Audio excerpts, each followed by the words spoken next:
Rich people think differently. That's why they become rich.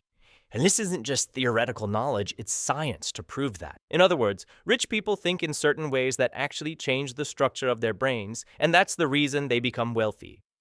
When experiments were conducted on poor people and their way of thinking was changed, their brains also showed differences and they started moving towards wealth. Scientists found that to achieve this, it is necessary to change 4 things. So what are those 4 things? Let me tell you, in 1972, at Stanford University, California, there was a psychologist named Walter, and he did something quite unusual. He brought 600 6-year-old children into a room. He placed a marshmallow in front of each of them and then said, "I'm going to step out for 15 minutes. I'll be coming back soon. If you don't eat the marshmallow for 15 minutes, when I return, I'll give you 2 marshmallows." There were hidden cameras installed in the room where the children were kept. Everything was being recorded. Some children ate the marshmallow within 30 seconds, some just licked it, and some managed to control themselves for almost 15 minutes but could not hold out in the last minute. And about a third of the children waited the full 50 minutes. Let me tell you something shocking. Michel tracked these children for 40 years. The 30% of children who did not eat the marshmallow had better grades compared to others, had better jobs, lower divorce rates, higher incomes, and overall had fewer addictions. And the 70% of children who couldn't wait were drowning in debt, that is, loans. They had more health problems, their income was lower, and many of them had even been to jail. The story doesn't end here. Walter Dent put those same children who had now reached their 40s into a brain scanner. The 70% of children who couldn't control themselves still had weak self-control regions in their brains, while the remaining 30% had much stronger regions in those same areas. From this, scientists understood that if you set long-term goals for yourselves and approach them with patience, your brain actually transforms and you start moving towards success and prosperity. A very simple example, suppose you feel like you just need money quickly, you really need money, so you decide to take a loan, or you take up any job in a hurry, just like that. But right now, since I need money next month, let me just take up a job. I keep thinking about business, but this is called instant gratification. If I start an internet business or learn a skill, then your results change. With the same thought process, you start moving towards poverty. This is something everyone has heard about. It was mentioned in his interview that before making any decision, he asks himself one question: when I turn 80, will I regret making or not making this decision? And based on that, he makes his choices. For example, when he left his multi-million-dollar job to start Amazon, it was a decision tested by this very principle. In 2015, during college, I also had 2 options. Either I could go for a job in an office, or I could start my own business, thinking maybe I should just take a job for the sake of safety. Everyone was getting jobs, and my friends were all gone, but I knew one thing. I didn't want to live that life at that time. What do you actually need to do so that your mind gets rewired? First, you need to develop patience within yourself, in your career, in your professional life. Think about what the right decision will be in the long term. Don't just think that you need to make money quickly right now. Always ask yourself what decision or action will be right for you in the long term. After this, in 2019, researchers from Harvard Business School conducted a very interesting experiment. What did they do? They brought together 200 people. 100 of them were rich and 100 were average or poor, let's say.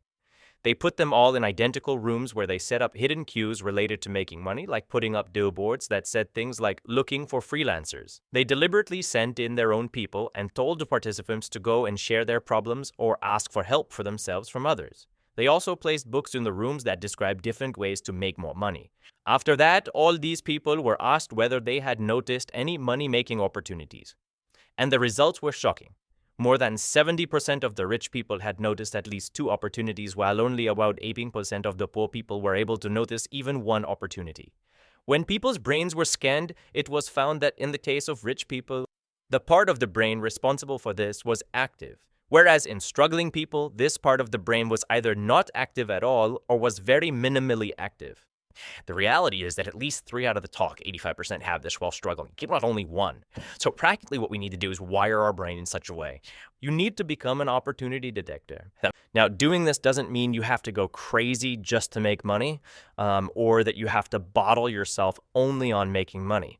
First of all, they start with one thing: to make money.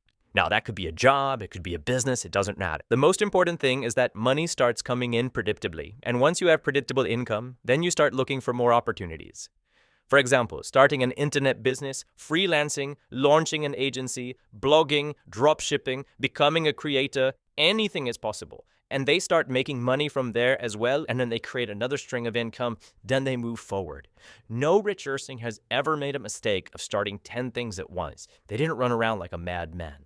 They mastered one thing, whether it was a job or business. I'm talking about the richest people. People on the planet right now, in 1990. He was in D. E. Shaw's hedge fund, where he was a vice president. He was making $1 to $2 million a year in 1994. He launched Amazon thinking, I sell books from my garage. That's how he launched Amazon.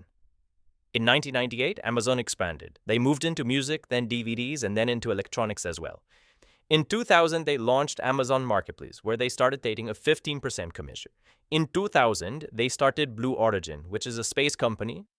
In 2002, they began developing Amazon Web Services, or AWS. Here they thought, we will provide cloud services. In 2005, they launched Amazon Prime with a 39-hour subscription. In 2006, they publicly launched AWS, which is Amazon's cloud services, web services. Right now, this brings in 70% of Amazon's crossed it, and then people might not even know this. Even I didn't know this. Found out about it through that. In 2007, they launched the Kindle, right? And they started taking a 30% commission on books on every sale. In 2013, he bought the Washington Post, which he purchased for $250 million. And since 1998, he has been investing. He has been an investor in Google, Uber, and Air as well. Today, he owns more than 400,000 acres of land. A real estate tycoon, so the person who understood this story mastered one thing. Now, to understand the minds of rich people, and his name was Thomas Corley, and he was a financial planner, he started to study the brains of his wealthy clients. So he began tracking the daily habits of 2 or 3 of his rich clients. And for comparison, he also tracked the habits of poor people he knew every day for 5 years. He discovered a difference that shocked him. Among his wealthy clients, about 90% spent at least 30 minutes every day learning something new. And I'm not talking about learning something random, something meaningful, something relevant to their business or their lives. On the other hand, more than 95% of the poor people didn't learn anything new. They just spent that time watching TV, movies, or wasting time on useless things. Let me give you another example. Suppose there are 2 friends, Rahul and Ankur, and both lost their jobs during the COVID lockdown. Now Rahul spends his days watching Netflix while Ankur started learning video editing. 9 months later, Rahul is still unemployed, blaming the market and COVID, while Ankur is now earning 1.5 lakh rupees a month.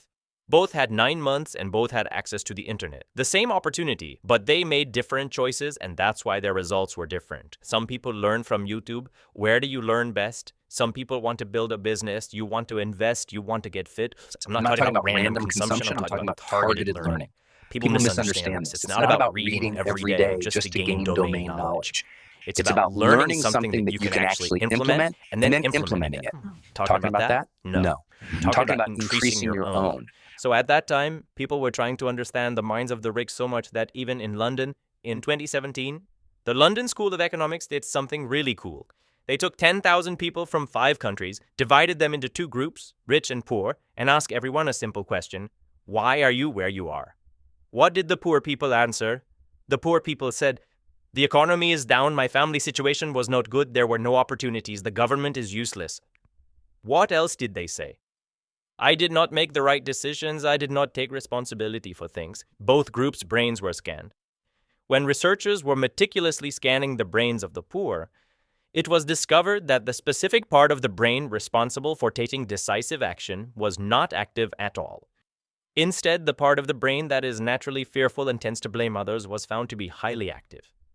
On the other hand, for those individuals who took full ownership of their lives, the CEO part of their brain was remarkably active, while the fearful or blame-oriented part was much calmer and more quiet.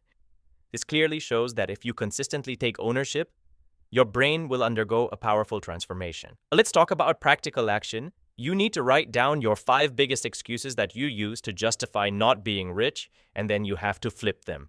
For example, if you say, I can't start a business because I don't have money, you need to flip it and say, no problem, I'll start a business from zero. If you say, I don't have time, then no problem, I'll use my travel time.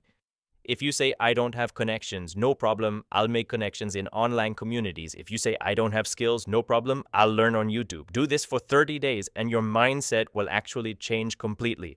In this video, I have talked to you about 4 studies. These 4 studies found that the minds of rich people are different from those of struggling and poor people. What did you learn from this video? What did you feel? Be sure to tell me in the comments if you want to watch more content to become wealthier.